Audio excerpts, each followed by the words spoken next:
The stars were quiet that night. Park Ho sat alone in the pilot's seat of his old cargo ship, watching the endless darkness stretch before him. His ship, the Wanderer, had seen better days.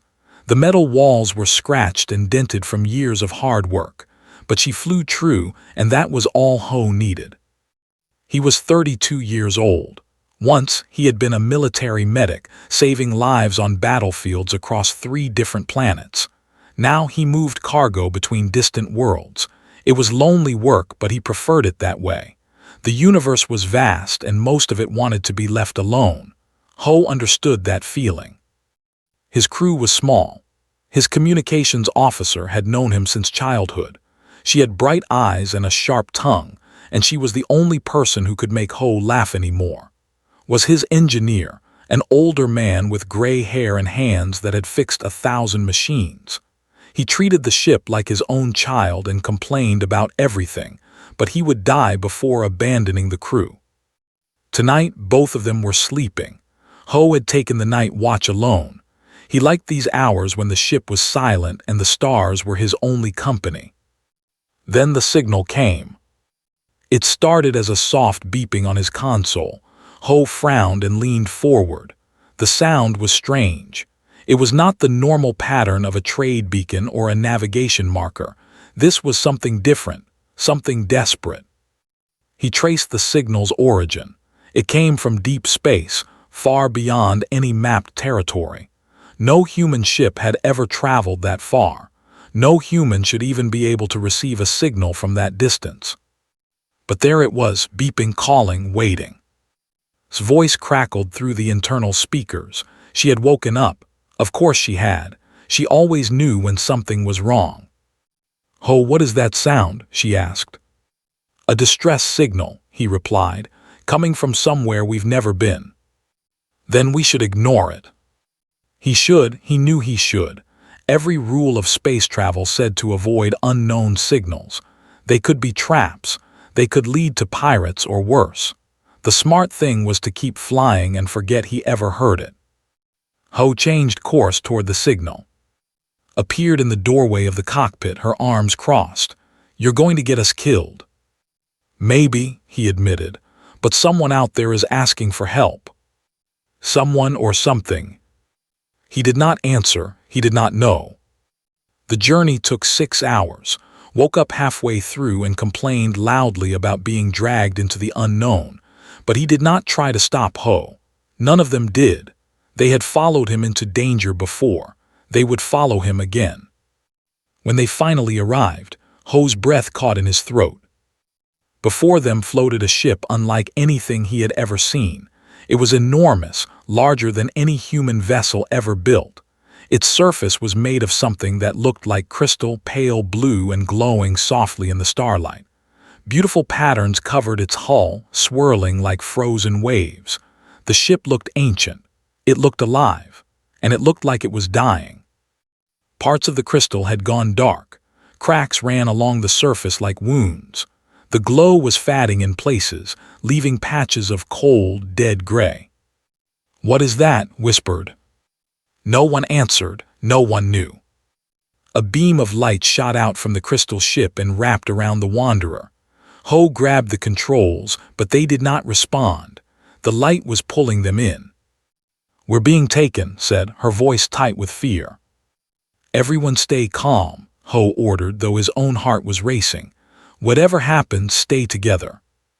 The light pulled them through an opening in the crystal hull. They landed in a vast hangar filled with strange ships, all made of the same glowing material. Shadows moved in the corners. They were not alone. The airlock opened before Ho could stop it. Figures stepped inside. They were tall, taller than any human, with silver skin that shimmered like moonlight on water. Their bodies were slim and graceful, almost humanoid but not quite. Each one had 4 eyes, arranged in pairs, glowing softly with inner light. Soldiers. They carried weapons Ho did not recognize, but he knew the look of warriors when he saw them. One of them pointed at Ho. It spoke in a language he did not understand, but the meaning was clear. They wanted him, only him. "Stepped forward. If you take him, you take all of us." The soldier looked at her with all four eyes. Then it raised its weapon. "Stop," Ho put his hand on shoulder. "I'll go take care of the ship, take care of." "Ho, I'll come back, I promise." He did not know if he could keep that promise, but he said it anyway. The soldiers led him through corridors of crystal and light. The walls hummed with energy. Strange symbols glowed beneath the surface, writing in a language older than humanity itself. Ho walked for what felt like hours, climbing stairs and crossing bridges over vast, empty chambers. Finally, they reached a great door. It opened without sound. Inside was a throne room. The ceiling stretched so high that Ho could not see where it ended. Light poured down from somewhere above, soft and golden. And there, on a throne of pale crystal, sat the most beautiful and terrifying being Ho had ever seen. She was like the soldiers, but more. Her silver skin glowed brighter. Her four eyes burned with ancient wisdom and deep sorrow. A crown of living crystal grew from her head, pulsing gently with light. She wore robes that flowed like water, shifting colors with every breath. She was a queen. Ho knew it without being told. The soldiers forced him to his knees. He did not resist. He could not look away from her eyes. For a long moment she simply watched him, studied him. Her gaze cut through him like a blade, seeing everything he was and everything he had ever been. Then she spoke. Her voice was soft, but it filled the entire room. "Human." The word hung in the air between them. She rose from her throne and walked toward him. Her steps made no sound. She moved like a ghost, like a dream. She stopped before him and reached out, lifting his chin with fingers that were cool and smooth. She looked into his eyes. All four of hers met his too. "Human," she said again, "you carry my future heir." Ho's blood turned to ice. He opened his mouth to speak, but no words came. The queen watched him with eyes full of desperate hope. Around them, the dying ship groaned and flickered. Somewhere in the distance, he could hear the sound of weeping. He was a cargo pilot, a former medic, a man who had spent his life running from the universe's problems. Now the universe had found him, and it was asking for something he did not understand. "What do you mean?" he finally managed to whisper. The queen smiled. It was the saddest smile he had ever seen. "Come," she said, "let me show you why you are here. Let me show you why you are our last hope."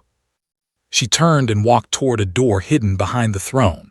Ho rose on shaking legs and followed. He had a feeling his life would never be the same. Ho followed the queen through the hidden door. His mind was spinning with questions, but he kept his mouth shut. He had learned long ago that sometimes the best thing to do was watch and listen. The corridor behind the throne was different from the rest of the ship. The walls here were darker, the light dimmer. The humming energy felt weaker, like a heartbeat growing slow. Something was very wrong with this place. The queen walked ahead of him in silence. Her robes trailed behind her like a river of silk. Even from behind, Ho could see the weight she carried on her shoulders.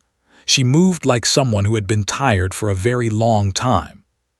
"My name is," she said without turning around. "I am the queen of the empire, or what remains of it."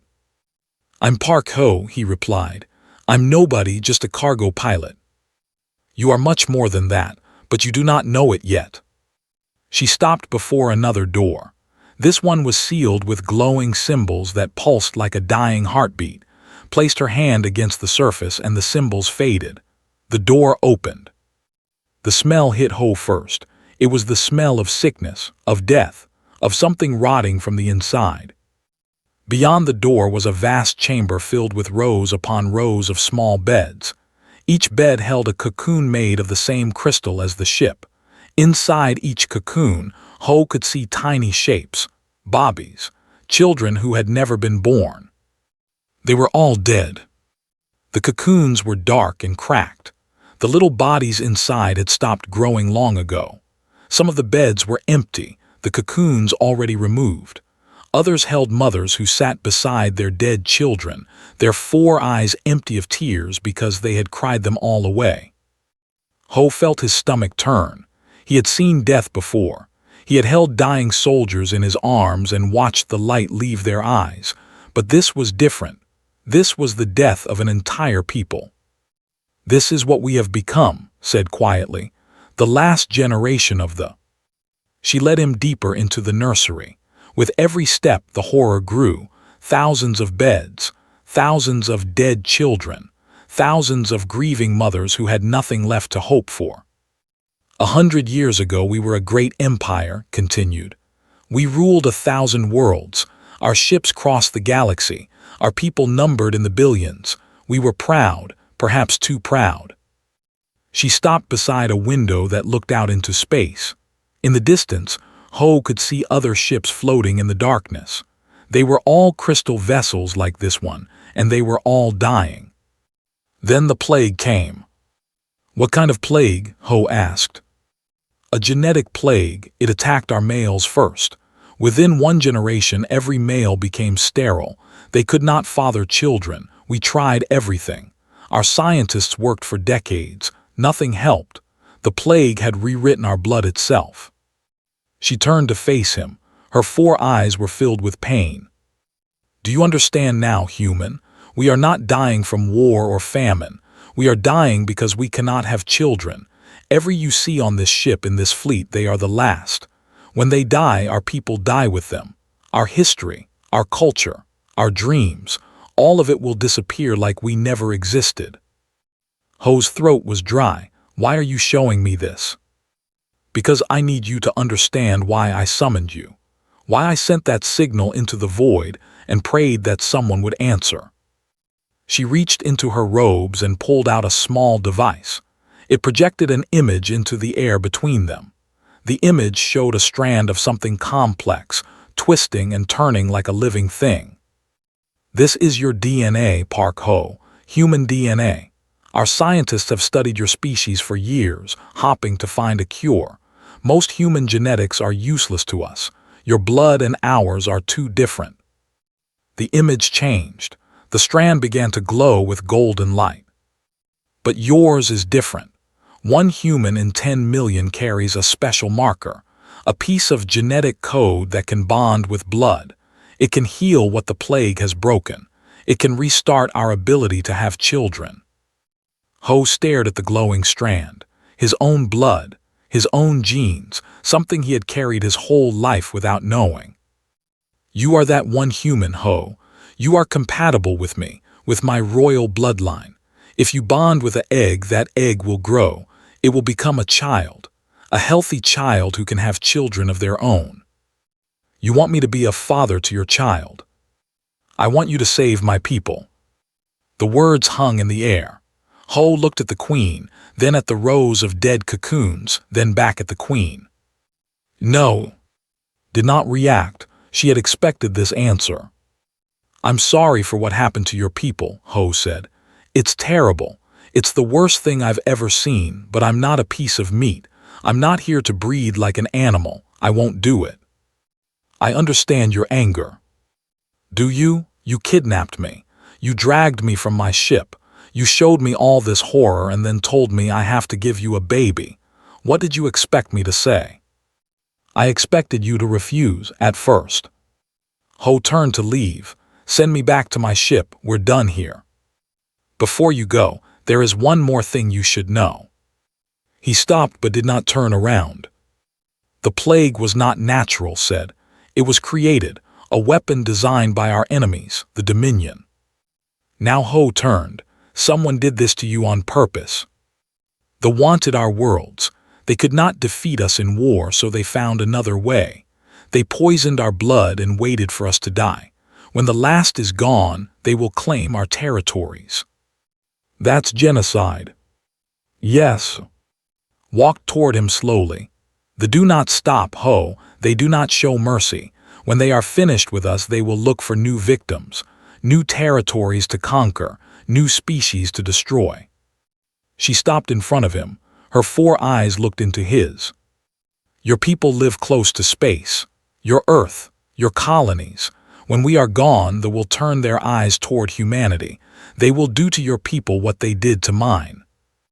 Ho felt cold. "You're saying if I don't help you, my own species will be next." "I am saying that our fates are connected, and human. If we fall, you will face the alone. But if we survive, if we can rebuild our strength, we can stand together. We can protect each other." She reached out and took his hand. Her touch was cool and gentle. "I am not asking you to be breeding stock, Ho. I am asking you to be a partner, a father, a bridge between our peoples. I am asking you to help me save both our kinds." Ho looked at her hand holding his. He looked at the dying nursery around them. He thought about and waiting for him on the Wanderer.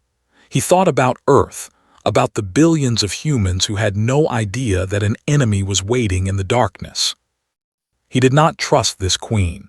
He did not understand her world, but he had seen the truth in her eyes. He had seen the dead children and the weeping mothers. "Tell me everything," he said quietly. "Every detail, every plan, and then let me talk to my crew."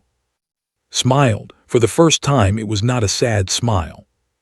"Thank you, Park Ho. Thank you for listening." She led him toward another door. Behind them, the nursery stayed silent except for the sound of mothers grieving. Ho did not know what he was going to do, but he knew he could not walk away. Not yet. Not until he understood everything. The fate of 2 species might depend on his choice.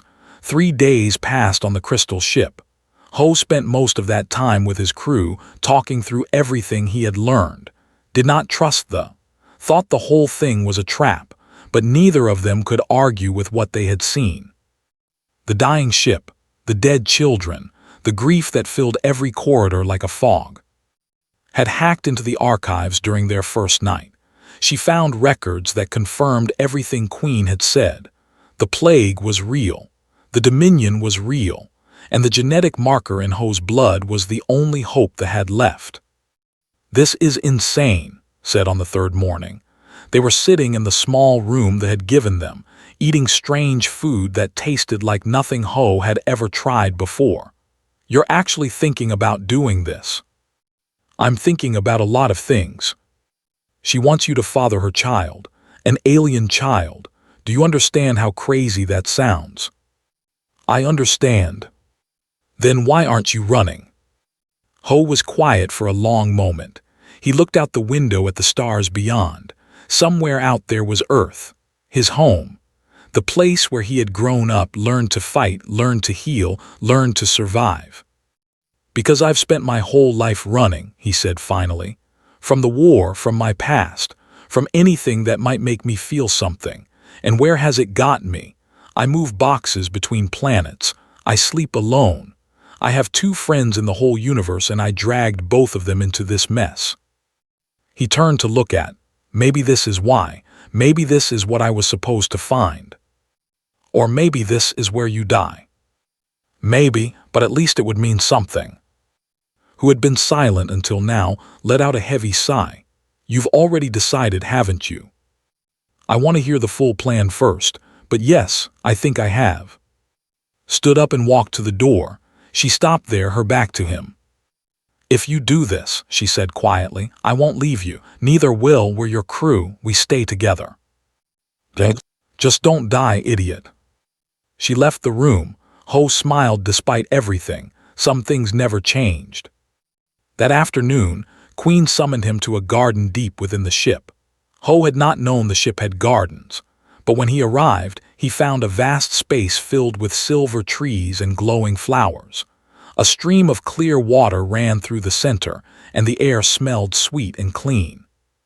Was waiting for him beside the stream. She wore simpler clothes today without the heavy crown. She looked younger somehow, more tired but more real. "Thank you for coming," she said. "Thank you for showing me this place. I didn't know there was anything beautiful left on this ship." There is always beauty, even in dying things, perhaps especially in dying things. They walked together along the stream. For a while, neither of them spoke. The silence was comfortable somehow, like they had known each other for years instead of days. Tell me about the ritual, Ho said at last. The thing you need me to do, I want to understand it. Nodded slowly. We call it it is an ancient ceremony older than our empire itself. In the old days, it was how royalty chose their mates. It is part science, part spirituality. The two become one. What does that mean exactly? Your genetic material would be taken and merged with a royal egg. But it is not like the cold medical procedures of your human hospitals. It requires both participants to open their minds to each other, to share memories, feelings, fears. The bond that forms is deep and permanent. Ho felt a chill run through him. You mean we would be connected, forever? Yes, you would feel what I feel. You would sense our child even from across the galaxy. And you would be recognized as the child's father in every way, by law, by blood, by spirit. That's a lot. I know, it is why I wanted to ask you properly, not demand. That cannot work if one participant is unwilling. The bond would fail, the child would die. They stopped beside a pool of still water, knelt and dipped her fingers into the surface, watching the ripples spread outward. I have ruled for 300 years, she said softly. I have watched my people fade like stars burning out one by one. I have attended 1,000 funerals. I have held dying children in my arms and told their mothers that everything would be all right, even when I knew it was a lie. She looked up at him. Her 4 eyes were wet with tears she refused to shed. I never wanted to summon you this way, Ho. I searched for decades trying to find another option. I sent scientists to every corner of the galaxy. I begged and bargained and threatened. Nothing worked. You were my last hope, my only hope. Why me specifically? You said 1 in 10 million humans have this marker. There must be thousands of us on Earth. There are, but the marker alone is not enough. It must be compatible with specific bloodlines. My bloodline. When we scanned your ship, when we tested your blood, we found a perfect match. Not just compatible, perfect. As if the universe itself had chosen you for this purpose. Ho did not know what to say to that. He had never believed in destiny or fate. He had always thought that life was random, that things happened for no reason, that the universe did not care about anyone. But standing here in this garden of silver and light, looking at a queen who had waited centuries for him, he was not so sure anymore. There's someone who doesn't want this to happen, he said. I've seen the way some of your soldiers look at me, like I'm an enemy. His expression darkened. General Iran. He is one of my oldest commanders. He served my mother before me. He believes that accepting human blood into the royal line is a betrayal of everything we are. What does he want instead? He wants us to die with our pride intact. He would rather see the become extinct than survive through what he calls corruption. That's insane. Is it? Imagine if your Earth was dying and the only way to save it was to merge with an alien species, to create children who were half human, half something else. Would all of your people accept that? Would none of them choose death over change? Ho thought about it. He thought about the wars humans had fought over much smaller differences. Race, religion, land. The answer was obvious. Some would fight it, he admitted. Some would rather burn than bend. Then you understand Iran. He is not evil, he is afraid. He has lost everything he loved and now he clings to the only thing he has left, his pride, his sense of who we are. But you don't agree with him. No, I believe that survival is not a betrayal. I believe that change is not death. Our children will be different, yes, but they will still carry our memories, our stories, our hopes. That is what matters, not the purity of our blood.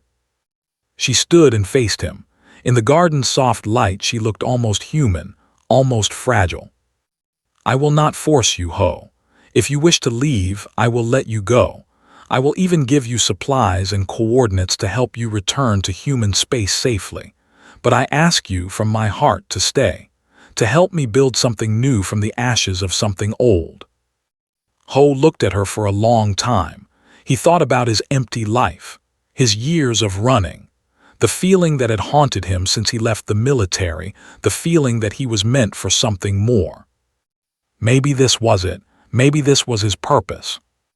"I'll stay," he said. "I'll do the ritual, but I have conditions." "Name them." "My crew stays with me. They're protected. They're respected. And when this is over, they can leave whenever they want." "Agreed." "And I want to learn about your people, your history, your culture. If I'm going to be a father to a child, I need to understand what that means." Smiled. It was the first real smile he had seen from her. "Then come," she said, offering her hand. "Let me teach you who we are, and perhaps you can teach me who you are as well." Ho took her hand. It was cool and smooth, but somehow warm at the same time. They walked out of the garden together, into a future neither of them could predict. The weeks that followed were strange and wonderful and terrifying all at once. Ho threw himself into learning everything he could about the. He studied their history, their art, their music, their science. He ate their food and learned their words and walked through their dying ship as if it were his home. But something else was happening too, something he did not expect. He was changing. It started small. He noticed that his eyesight was sharper than before. Colors seemed brighter. Details he would have missed before now jumped out at him like signals in the dark. Then his hearing improved. He could hear conversations from rooms away. He could hear the heartbeat of the ship itself, the deep hum of its dying crystal core. Then came the feelings. The first time it happened, Ho was walking through a corridor when a wave of sadness hit him like a punch to the chest. He stopped, gasping, gripping the wall for support. The sadness was not his own. It came from somewhere else, somewhere nearby. He followed the feeling like a trail of smoke. It led him to a small room where a young woman sat alone, holding an empty cocoon in her arms. Her grief was so strong that Ho could feel it in his bones. He understood without words that she had lost her child, that she had nothing left. He sat with her in silence. He did not speak because he did not know her language well enough yet, but he put his hand on her shoulder and somehow that was enough. She leaned against him and wept, and Ho wept with her. When found him later that day, he demanded answers. "What is happening to me?" They were in her private chambers, a room of soft light and flowing water. She looked at him with concern in all four of her eyes. "The ship is changing you," she said carefully. "Our environment, our atmosphere, our energy. It is awakening something in your blood." "What does that mean?" "Humans are different from other species we have studied. You have what our scientists call latent potential. Your bodies are not fixed like ours. They can adapt, change, evolve. In the right environment, that potential activates. So I'm becoming something else. You are becoming more of what you already are. Your senses are growing sharper. Your ability to feel others' emotions is expanding. These are gifts that were always inside you. The ship is simply helping them wake up." Ho sat down heavily on a chair. His mind was spinning. He had always thought of himself as ordinary, a normal human with normal abilities. Now he was becoming something he did not recognize. "Will I still be me?" he asked quietly. Crossed the room and knelt before him. She took his hands in hers, her cool fingers wrapping around his warm ones. "You will always be you, Ho. Your memories, your heart, your soul. Those things cannot be changed by any environment. What is happening is not a loss. It is a gift. You are becoming a bridge between our species. Someone who can understand us in ways no other human ever could." I felt that woman's grief today. It nearly broke me. I know empathy is a powerful thing. For the emotions are private. We hide them behind walls of control and tradition. But humans feel everything openly. You wear your hearts on your skin. It is one of the things I find most beautiful about your species. She smiled softly, and most terrifying. Ho looked at her hands holding his. He realized that somewhere along the way, she had stopped being just a queen to him. She had become a person, a woman carrying impossible burdens, a leader trying to save her people while watching them disappear one by one. "What do you feel?" he asked. "Right now, what do you feel?" Was silent for a moment. Her eyes flickered with something he could not name. "Loneliness," she whispered.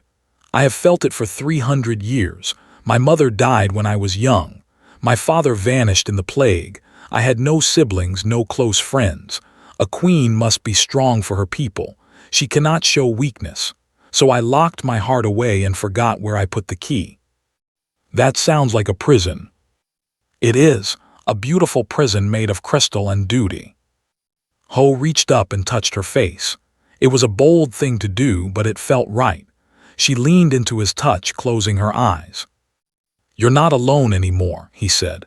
"Whatever happens with the ritual, whatever happens next, you have me now. You have in too, even if won't admit it. We're here." When she opened her eyes, there were tears in them.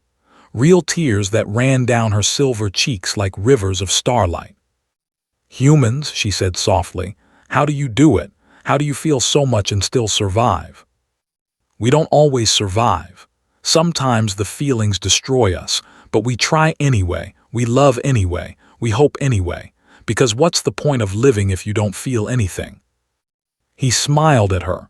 "That's the human secret. We're not stronger than other species.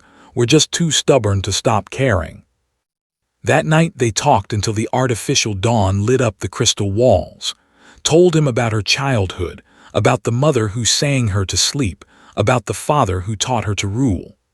Ho told her about his life on Earth, about the war that broke him, about the years he spent trying to piece himself back together.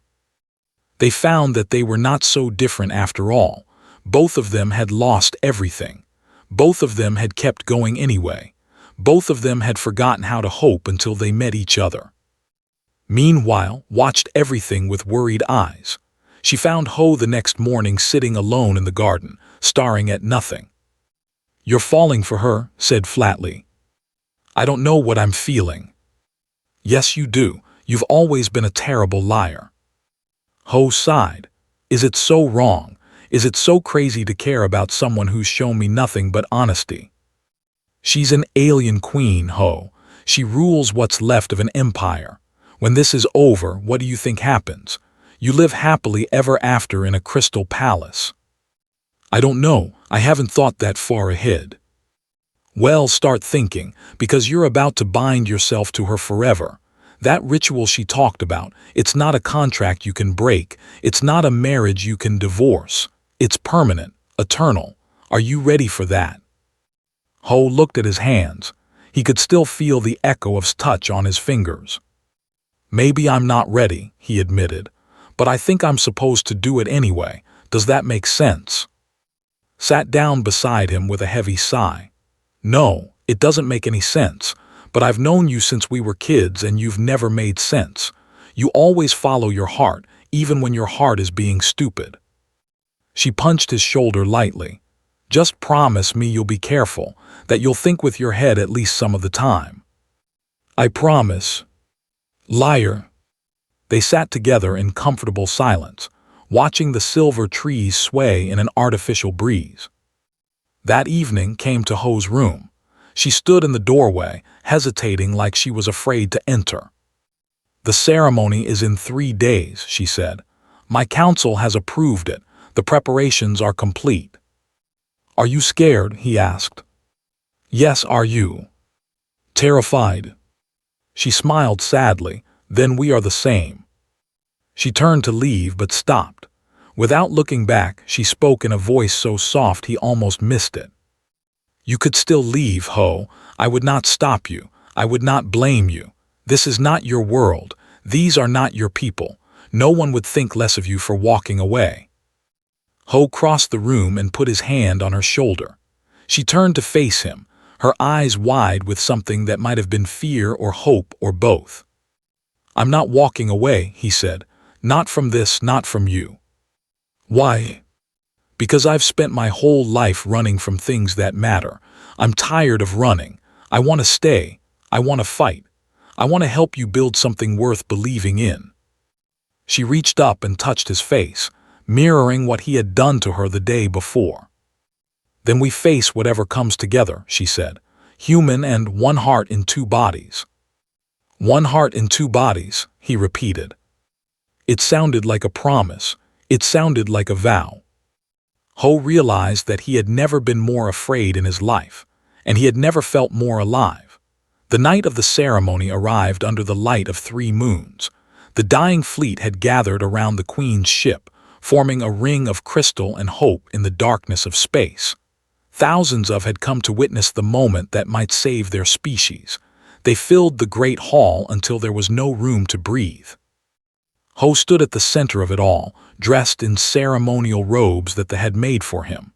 The fabric was light as air and glowed with soft patterns that moved like living things. He felt ridiculous. He felt important. He felt like a man standing on the edge of a cliff, about to jump into something he could not see. Stood across from him, more beautiful than he had ever seen her. Her crown of living crystal burned with light. Her robes flowed around her like water made solid. Her 4 eyes were fixed on him with an intensity that made his heart race. Between them sat a single crystal egg. It was no larger than his fist, pale blue and warm with inner life. Inside that egg was the future of an entire civilization. Inside that egg was the child that would carry both their blood. The ceremony began. Priests and priestesses moved around them in slow circles, singing songs in the old language. Lights flickered on the walls. The energy of the room built and built like a storm about to break. Myra, the high priestess and most trusted advisor, guided them through each step. They drank from cups of sacred water. They spoke ancient words that Ho barely understood. They reached out and touched the egg together, their fingers intertwining around its smooth surface. Ho felt something open inside him, a door he did not know existed. Through that door came a rush of images and feelings that were not his own. He saw memories, her childhood, her coronation, her centuries of loneliness, her desperate hope when she found him. At the same time, she saw his memories, the war, the death, the years of wandering, the moment he decided to follow her signal into the unknown. They saw each other completely. There was no hiding, no secrets, no walls. And somehow, despite everything, they accepted what they saw. The egg began to glow brighter. The priest sang louder. The moment of bonding was almost complete. Then the attack came. The first explosion rocked the ship so hard that Ho was thrown to the ground. The second followed immediately, and then a third. Screams filled the great hall. The crystal walls cracked. Emergency lights flashed red and white. Soldiers poured through the doors, but these were not enemies from outside. These were soldiers wearing the symbols of General Iran. Iran himself walked through the chaos like he owned it. He was old for his silver skin faded to gray, but his 4 eyes burned with cold fire. He held a blade in his hand that glowed with deadly light. "I warned you," he said, his voice cutting through the screams. "I told you this abomination could not be allowed, but you would not listen." Iran shouted, rising to her feet, "You are committing treason. I am saving our people from corruption. Better to die pure than to live as mongrels." His soldiers surrounded them, dozens of them, maybe hundreds. They had planned this for a long time. Ho looked around desperately. Where were and had they been captured, killed? He could not feel them through his new senses. There was too much fear, too much chaos. "Kill the human," Iran ordered. "Secure the queen. The ceremony must not be completed." 3 soldiers moved toward Ho. He had no weapon. He had no training in combat. He was just a cargo pilot who had stumbled into the wrong place at the wrong time. But he was also human, and humans did not know how to give up. The first soldier swung his blade at Ho's neck. Ho ducked under it, moving faster than he should have been able to move. His enhanced senses screamed warnings at him, and his body responded before his mind could catch up. He grabbed the soldier's arm and twisted. The blade fell. Ho caught it and drove it into the soldier's chest. The second soldier attacked from behind. Ho spun and blocked, the impact jarring his arms. He kicked out, catching the soldier in the stomach. As the soldier doubled over, Ho brought the blade down. The third soldier hesitated, just for a second. It was enough. Ho threw the blade like a spear and caught the soldier in the throat. More soldiers came. Ho fought them all. He was not graceful He did not dance through combat like they did. He fought like a human, brutal, messy, desperate. He took wounds that should have killed him, a cut across his arm, a stab in his side, a slash across his back that made him scream. But he did not fall. He could not fall, was behind him. The egg was behind him. Everything that mattered was behind him. Across the hall and burst through a side door. They had escaped, held a weapon she had taken from somewhere, and she was using it with deadly accuracy. Had found something heavy and was swinging it at anyone who came close. "Rally to the Queen," shouted, "protect the Queen." Loyal soldiers heard her call. They had been scattered by the surprise attack, but now they regrouped. Fighting broke out across the entire hall, brother against brother, friend against friend. And at the center of it all, Iran advanced toward. She faced him without fear. She was a queen. She had led her people through 100 years of dying. She would not run from this. "You have lost, Iran," she said. "Even if you kill me, there will be others who continue my work. The bonding has begun. It cannot be stopped.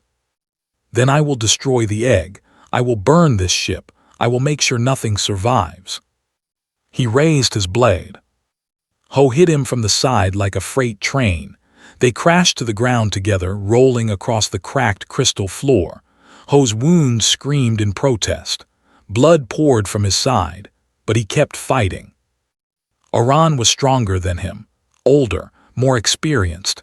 He threw Ho off and rose to his feet, his blade ready. "Pathetic," Iran spat.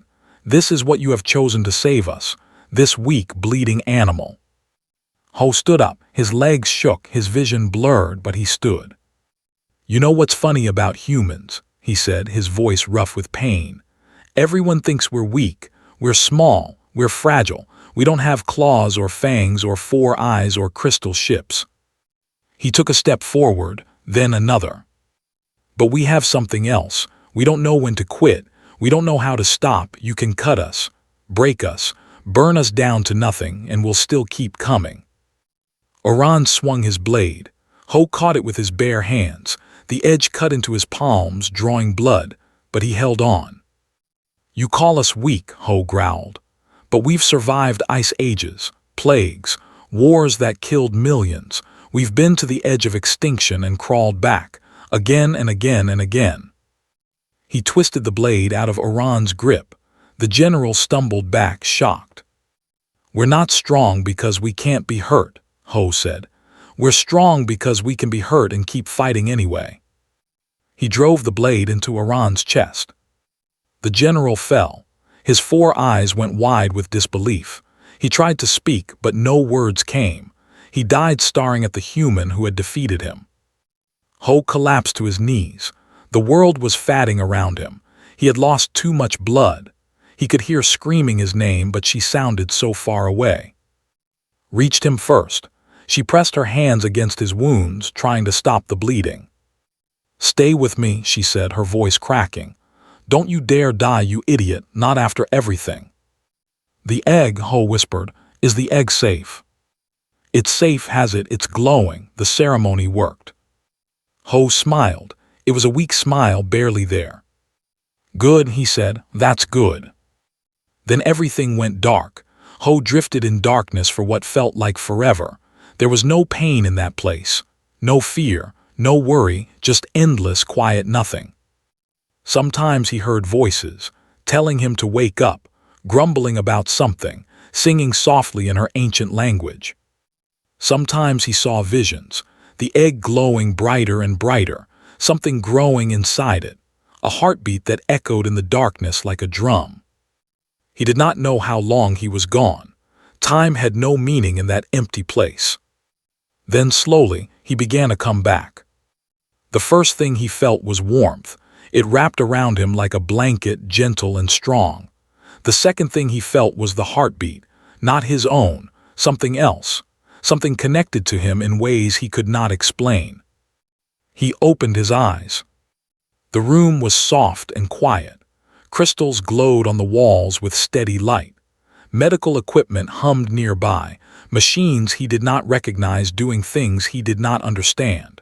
He was lying in a bed that seemed to be made of clouds. Sat beside him. She was holding his hand. Her 4 eyes were red from crying, but when she saw him looking at her, a smile broke across her face like sunrise. "You're awake," she whispered. "How long?" His voice was rough and dry. 12 days. We almost lost you 3 times. The doctors said you should have died. Any other species would have died. But you kept fighting. Your body kept healing itself, repairing damage that should have been fatal. Ho tried to sit up and immediately regretted it. Pain shot through his chest and side, gently pushed him back down. "Rest, you're still healing." "The ceremony, did it work?" Smile grew wider. She reached beside her and lifted something into view. The egg was different now. It was larger and the pale blue crystal had turned a deep purple. Inside, Ho could see something moving. A tiny form curled up on itself, growing stronger with each passing day. But more than seeing it, he could feel it. Through the bond that had formed during the ceremony, he could sense the life inside that egg. It was like a small light burning in his chest, warm and bright and full of potential. "She's growing," said softly, "faster and stronger than any child in history. The doctors say she's developing abilities from both our species. She's something entirely new." "She?" "Yes, a daughter, our daughter." Ho stared at the egg, at the tiny life inside it. He had known this would happen. He had agreed to it, but knowing and feeling were 2 different things. He was going to be a father. The thought hit him like a wave. Everything he had been, everything he had done led to this moment. The war, the running, the years of emptiness. All of it had brought him here to this room, to this queen, to this child who carried his blood. "I can feel her," he whispered, "in my chest like a second heartbeat. The bond is complete. You are connected to her now, and to me." Leaned down and pressed her forehead against his. It was an intimate gesture, one he had learned was reserved for family among the. "Thank you, Ho. Thank you for staying. Thank you for fighting. Thank you for everything." He reached up and touched her face. His hands were bandaged, still healing from where he had grabbed Oran's blade, but he could feel her skin beneath the cloth, cool and smooth and real. What happened to Oran's followers? Some surrendered, others fled. A few chose death over capture. The rebellion is over. The fleet is united again. She paused. "Thanks to you. The soldiers are calling you the human who would not fall. They've never seen anyone fight the way you did." Ho laughed weakly. "I just got angry and stupid." "You were brave. There is a difference." Over the next few weeks, Ho slowly recovered. His wounds healed with remarkable speed, faster than any human should have been able to manage. The doctors said it was another sign of the changes happening inside him. His body was adapting, becoming something between human and. But he was still himself. He still craved human food. He still laughed at its jokes and complained about snoring.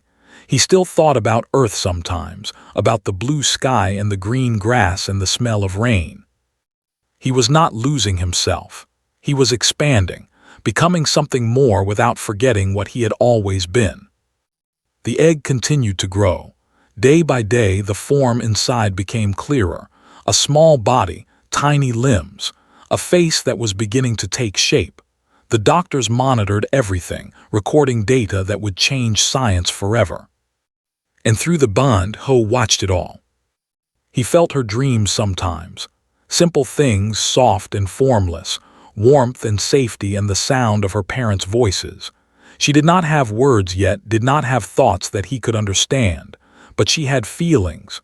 She knew she was loved. One night came to Ho's room after everyone else had gone to sleep. She was carrying the egg in her arms, cradling it like the precious thing it was. "She's almost ready," said. "The doctors say another month, maybe less." "Are you scared?" "Terrified. I have not raised a child before. I have only watched others try and fail." She sat down beside him on the bed. He put his arm around her and she leaned into him. For a long moment, they simply sat together, watching the egg glow softly in the darkness. "I want to name her Sira," said quietly. "It means new light in our oldest language." "Sira," Ho repeated. "I like it. In Korean it sounds like world. Our daughter will be both, a new light and a whole new world." Smiled and pressed closer to him. "A new world, yes, that is exactly what she is." Outside, the fleet drifted through the stars. Word had spread to every remaining world. The Queen's child was alive. The plague had been beaten. Hope had returned. And across the galaxy, other species heard the news too. The Dominion, who had been preparing for the final conquest of space, suddenly found their plans in doubt. If they could survive, if they could rebuild, the invasion would not be the easy victory they had expected. Messages began arriving at the crystal ship. Offers of alliance, requests for information. Other species wanted to know how this miracle had happened. They wanted to meet the human who had made it possible. Ho ignored most of the attention. He did not care about politics or fame. He cared about Sira. He cared about and who had stayed by his side through everything. The galaxy could wait. Right now, he had a family to build. On the last night before Sira was due to be born, Ho sat alone in the garden. The silver trees swayed in the artificial breeze. The glowing flowers turned their faces toward him as if they knew who he was. He thought about everything that had happened. The signal, the summoning, the Queen's desperate plea, the battle, the bond, the child growing inside an egg made of living crystal. A year ago, he had been nobody, a cargo pilot running from his past, a man who had given up on meaning and purpose. Now he was something else entirely, a father, a hero, a bridge between species, a reason for hope. It was strange, it was wonderful, it was terrifying. But he would not trade it for anything. Found him there an hour later. She sat down beside him without saying anything, and they watched the silver trees together. "You're really doing this," she said finally. "You're really staying here." "I have to, she's my daughter." "I know, I just never thought I'd see you settle down. You always seemed like you'd keep running forever." "Maybe I finally found something worth stopping for." Smiled sadly. "I'm happy for you, Ho, really, but and I are talking about going back to Earth soon. Someone needs to tell people what happened here, what they really are, what you did for them." "You're leaving." "For a while, we'll come back, try and stop us." She punched his shoulder lightly. "Besides, someone needs to meet my niece when she's old enough to travel." Ho laughed. It was the first real laugh he had managed in weeks. "Thank you for everything, for staying, for fighting, for not letting me die." "That's what friends are for, idiot." They sat together until the artificial dawn lit up the garden. Then they walked back to the ship, ready to welcome a new life into the universe. Sira was born on a morning when all 3 moons hung in the sky at once. They said it was a sign from the ancient gods. Ho did not believe in their gods, but he believed in what he saw that day. The egg had been moved to a special chamber deep within the ship. The walls were lined with the oldest crystals in the fleet, stones that had seen the rise and fall of empires. Soft light filled the room. 100 elders stood in silent witness, and were there too, standing close to Ho like guards. Knelt beside the egg. Her hands trembled as she touched its surface.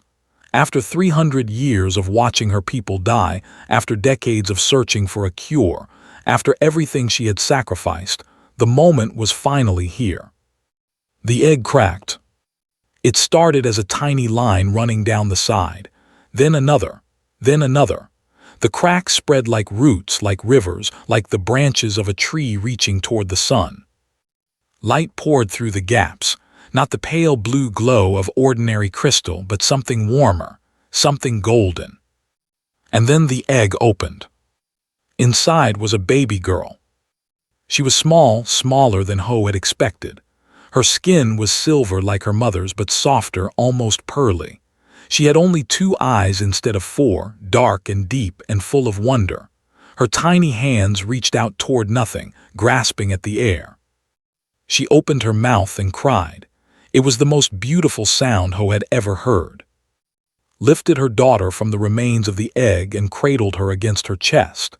Tears ran down her silver cheeks, but she was smiling. She was laughing and crying at the same time.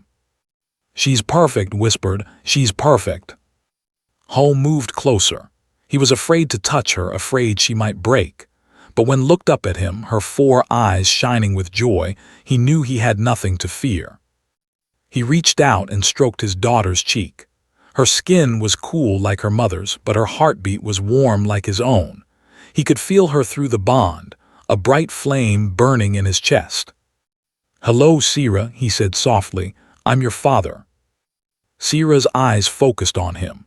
For a long moment, she simply stared as if she was memorizing his face. Then she yawned, her tiny mouth opening wide, and fell asleep. The elders burst into cheers. The sound echoed through the crystal halls, spreading to every part of the ship. Within minutes, the entire fleet knew. The heir had been born. The royal line would continue. They would survive. The weeks that followed were a blur of celebration and work. Scientists studied Sira every day, marveling at her development. She grew faster than any child in history. She was stronger too, more resilient. Her immune system fought off diseases that had killed others. Her body adapted to changes in temperature and gravity that would have harmed Pure. She was something new, something the universe had never seen before. Half human, half entirely herself.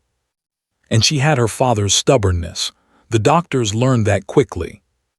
Ho spent every moment he could with her. He held her while she slept. He sang her songs from Earth, old lullabies that his mother had sung to him. He talked to her even though she could not understand, telling her stories about the world she would never see. Watched them together with a smile that never faded. She had been alone for so long. Now she had a family, a real family built on love instead of duty. The Dominion learned of Sira's birth within days. Their spies had watched the fleet, waiting for the moment to strike. But when they reported what had happened, when they described the half-human child who had beaten the plague, the Dominion's leaders hesitated. This was not what they had planned for. They had expected to die quietly, without resistance. They had not expected humanity to get involved. They had not expected a miracle. For the first time in decades, they pulled back their forces. They would not attack, not yet, not until they understood what they were facing. And across the galaxy, other species watched with interest. The news spread from world to world, whispered in cantinas and broadcast on networks. Humanity had saved a single human man had changed the fate of an entire civilization. It was a story that would be told for generations. 6 months after Sira's birth, the Wanderer was ready to leave, and had spent weeks preparing the ship for the journey back to Earth. They would be the first to bring news of what had happened. Ho stood in the hangar bay, watching them load the last supplies. He did not want them to go. They had been his family for years. Saying goodbye felt like losing a part of himself. Walked over to him, her bag slung over her shoulder. She looked at him for a long moment without speaking. "This is weird," she finally said. "Yeah. I never thought I'd see you stay in one place. You always had to keep moving, always looking for the next port, the next job. I found something worth staying for." She nodded slowly. "I know, I saw the way you look at that baby, the way you love them." "I do." "Then I'm happy for you." She pulled him into a tight hug. "Take care of them, Ho, take care of yourself. And when that little girl is old enough, you bring her to Earth. I want to show her the ocean." "I will, I promise." She let him go and walked toward the ship, gave him a gruff nod as he passed. "Don't get soft," the old engineer said. "You're still a cargo pilot at heart, don't forget that." "I won't." The Wanderer lifted off the hangar floor and drifted toward the exit. Ho watched it go, watched the ship that had been his home for years disappear into the stars. Then he turned and walked back into the Crystal Palace. Was waiting for him on the balcony that overlooked the garden. Sira was in her arms, awake and gurgling happily at the silver trees below. The artificial sun was setting, casting long shadows across the dying ship. But it did not feel like a dying ship anymore. It felt like something being reborn. "They're gone?" asked. "Yeah, they'll reach Earth in about 4 months. They're going to tell everyone what happened here." "Good, humanity deserves to know. They deserve to know what one of their own accomplished." Ho stood beside her and looked down at the garden. Below them, children were playing, real children, the firstborn in years. There were only a dozen of them, tiny figures running through the silver trees, but there would be more, many more. The doctors had confirmed it. Other compatible humans had been found. Other eggs were being prepared. They would not die, not today, not ever again. "Do you regret it?" asked quietly. "Leaving everything behind, becoming something you never planned to be?" Ho thought about the question. He thought about his old life, the cargo runs and the empty nights and the years of feeling nothing at all. "No," he said, "I don't regret anything." He put his arm around and drew her close.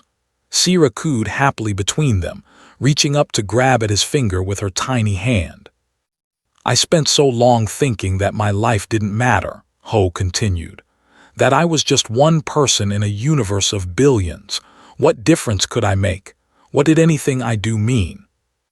He looked down at his daughter, at her dark eyes and silver skin and the way she smiled when she saw his face. "But I was wrong. One person can change everything. One choice can save a civilization. One stubborn human can become a father, a hero, and a bridge between worlds." Leaned her head against his shoulder. "You saved us, Ho." "We saved each other." They stood together on the balcony as the artificial sun sank below the horizon. Below them, the garden filled with the sound of children laughing. Above them, the stars burned with ancient light. Somewhere out there, the Wanderer was carrying news of hope to Earth. Somewhere out there, the Dominion was rethinking its plans. Somewhere out there, other species were hearing the story of a cargo pilot who had answered a desperate signal in the dark. And here, in this place of crystal and light, a new family was beginning their life together. Humanity's reputation in the galaxy would grow from this day forward, not as conquerors or warriors, but as something rarer, something more valuable. The species that refused to let hope die, the species that loved with everything they had, the species that kept fighting no matter how impossible the odds. The species that could change the universe, one stubborn heart at a time. Ho kissed his daughter's forehead and watched the stars come out, one by one. He had finally found his place in the universe, and it was exactly where he was supposed to be.